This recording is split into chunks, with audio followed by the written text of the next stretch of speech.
Assalamualaikum warahmatullahi wabarakatuh. Selamat pagi, salam sejahtera untuk kita semua. Bertemu lagi dengan saya Krisna Wisnu Sakti. Pada kesempatan hari ini saya akan menjelaskan tentang intervensi keperawatan, terutama keperawatan jiwa pada pasien dengan keputusasaan.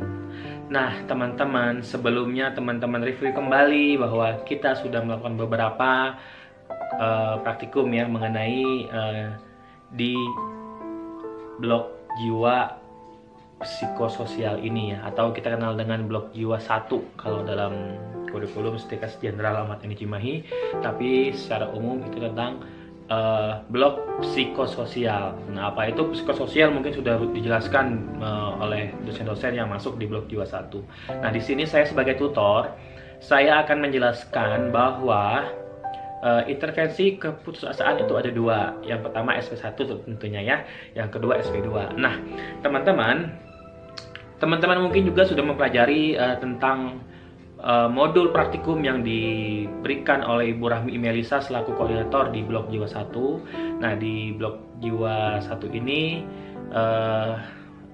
ada tutor yang mengampunya dan salah satunya saya ya. Makanya di sini saya untuk menjelaskan pada mahasiswa-mahasiswa saya. Tapi mangga yang lain kalau mau boleh ikut tidak masalah, karena yang saya sampaikan pun ini secara umum, nggak secara spesifik ya. Pada dasarnya intervensi pada pasien dengan keputusasaan itu ada dua, SP1 dan SP2 tadi. Oke. Nah, apa sih yang kita lakukan di SP1? Teman-teman sama kayak beberapa diagnosa sebelumnya, bahwa di SP1 itu kita harus membina hubungan saling percaya. Tentunya ya, kepada pasien yang belum kenal, kita harus membina hubungan saling percaya. Kalau enggak, bagaimana pasien itu bisa terapeutik kepada kitanya, artinya pasien bisa trust ke kitanya ya, karena ini merupakan komunikasi terapeutik, bukan komunikasi biasa. Kalau komunikasi biasa ya udah, itu tidak ada bersifat terapeutiknya ya, artinya pengobatannya. Jadi ketika pasien setelah berbincang dengan kita itu seperti nggak ada makna. Jadi teman-teman di sini teman-teman harus benar-benar menghayatinya, karena beberapa video sebelumnya saya sudah lihat dan tutor lain pun mungkin sudah lihat, itu makin kesini makin bagus gitu ya. Teman-teman tinggal coba untuk biar lebih rileks ya, jangan sampai kita counter, kita berbicara dengan pasien itu seakan-akan kita mengintegrasi pasien ya. Nah, itu yang harus dihindari ya. Nah, yang kedua itu membuat kontrak, tentunya pasti ya, itu membuat kontrak ya di prainteraksi ataupun itu pun ada kontrak ya. Di situ teman-teman harus cantumkan untuk membuat kontrak, jangan sampai lupa dengan pasien, kontrak dengan pasien ya. Kemudian, nah di sini kita mulai masuk di yang ketiga di SP1, mengenal apa itu keputusasaan. Nah, tentunya teman-teman ketika kita berhadapan langsung dengan pasien, kita jangan mengarahkan pasien itu ke diagnosa A, B, C, atau D. Tapi kenapa saya sekarang mengarahkan keputusasaan? Karena saya ingin menjelaskan kepada teman-teman bahwa intervensi keputusasaan itu apa aja gitu ya. Jadi bukan maksud saya untuk mengarahkan ke diagnosa, tapi sebenarnya kalau kita ketemu pasien, kita harus tanya dulu, kita explore, teknik counter coba di-explore ya. Oh ya teman-teman, ingat teknik-teknik counter, terapkan pada saat counternya. Jangan sampai teknik counternya nggak diterapkan gitu ya.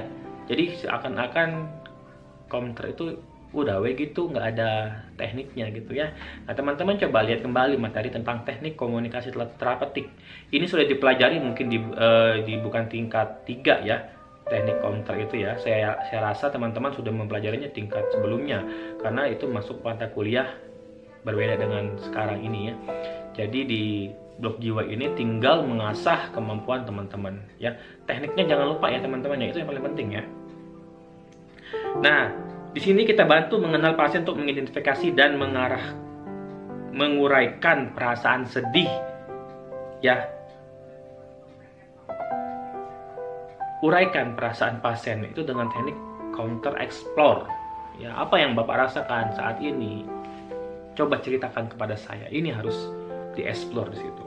Kemudian bantu mengenal penyebab putus asa. Apa sih yang Bapak apa sih yang menjadi penyebab Bapak mengalami hal tersebut ya.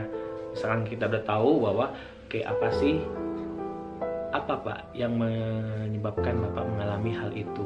Dia akan mengeksplor di situ. Ketika pasien mengeksplor, kita gunakan teknik apa di situ teman-teman? Teknik silent atau listening. Coba baca kembali ya. Nanti saya mau teman-teman menerapkan teknik itu pada saat komputer di videonya. Saya mau lihat hal itu. Oke. Nah, kemudian diskusikan antara perasaan dan pikiran pasien terhadap kondisinya dengan real kondisi pasien. Jadi kita jelaskan di sini kondisinya pasien itu seperti apa sekarang. Terserah teman-teman mau menjelaskannya seperti apa, saya mau lihat nanti ya, karena di sini saya cuma mengarahkan saja ya. Ini anggap saja saya hanya menjelaskan secara teorinya, tapi teman-teman nanti praktikumnya. Nah, nanti setelah praktikum nanti akan saya bimbing manakah yang dimaksud dengan perbedaan perasaan dan pikiran klien terhadap kondisinya dengan kondisi real pasien itu ya.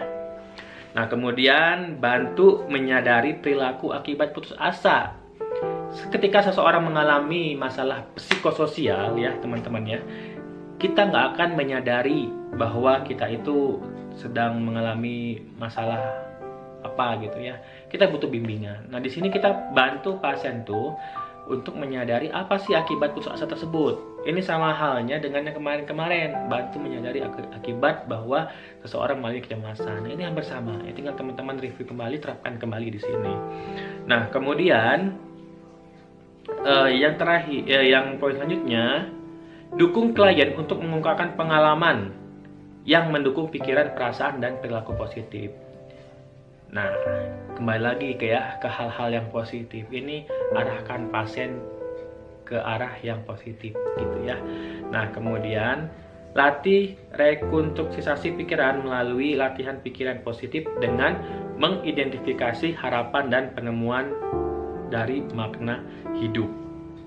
Nah, di sini pentingnya untuk kita menyadari bahwa pentingnya makna hidup itu ya. Nah, teman-teman, menyambung tentang makna hidup, saya menemukan apa sih makna hidup itu sebenarnya. Saya kasih gambar, nanti teman-teman silahkan praktikumkannya. Makna hidup itu menurut Frank 2014 yaitu mengatakan bahwa sebagai sesuatu yang bersifat personal dan bisa berubah seiring perjalanan waktu maupun perubahan situasi dalam kehidupannya. Apa yang dialaminya? Individu itu seolah-olah ditanya apa makna dari hidupnya pada setiap waktu dan setiap situasi, kemudian harus mampu mempertanggungjawabkannya. Nah, di sini kita mengenai makna hidup, di mana makna hidup itu adalah bagaimana individu memaknai hidup. Makna hidup adalah hal-hal yang dianggap sangat penting dan berharga, serta memberikan nilai khusus bagi seseorang sehingga layak untuk dijadikan tujuan hidup. Nah, teman-teman ingat Maslow ya, menjelaskan bahwa perasaan bermakna sangat bersifat relatif karena konsep makna hidup itu bagi setiap individu sangat berbeda. Setiap individu memiliki cara pandang yang berbeda dalam menilai suatu kondisi ataupun situasi yang dianggapnya sebagai suatu makna hidup. Ya, temukan di pasien ataupun di klien apa sih makna hidup dia, seperti apa. Nah, itu bantu untuk merekonstruksi pikirannya. Oke. Karena itu tugas kita sebagai perawat, terutama perawat jiwa dalam masalah psikososial. Itu penjelasan saya untuk SP1. Mungkin silakan kombinasikan dari penjelasan Bu Rahmi ya. Nanti kita akan sama-sama mendiskusikannya pada saat teman-teman membuat SPTK-nya, kemudian teman-teman membuat video komunikasi terapeutiknya. Sekali lagi saya pesan bahwa selama jadi mahasiswa atau mahasiswi, jangan takut salah karena teman-teman dibimbing oleh tutor yang sangat berpengalaman di bidangnya, dan tim tutor pun mampu untuk membimbing teman-teman menjadi lebih baik. Kalau enggak, kita belajar sama-sama. Oke, saya sengaja untuk membuat video ini saya anggap sebagai pertemuan secara virtual ya. Nah, mungkin untuk lebih jelasnya tentang SP1 keputusasaan, nanti setelah teman-teman bikin SPTK, teman-teman kemudian membuat video. Nah, di situ nanti kita akan sama-sama diskusi tentang video yang teman-teman buat. Oke? Saya harap teman-teman menyimak video saya ini karena ini merupakan penjelasan saya sebagai tutor dan tanggung jawab saya sebagai tutor, dan tentu tanggung jawab teman-teman juga sebagai mahasiswa untuk mendengarkan. Kita bersama-sama untuk menjalani apa yang sedang kita kerjakan sekarang dalam situasi yang sangat berbeda. Tak henti-hentinya saya untuk menyemangati teman-teman supaya lebih semangat lagi dan jangan putus asa ya. Coba sekarang teman-teman tarik ya senyuman 2, tahan 7 detik dan senyum. Oke, bahwa kita bukan seseorang yang putus asa. Terima kasih. Assalamualaikum warahmatullahi wabarakatuh.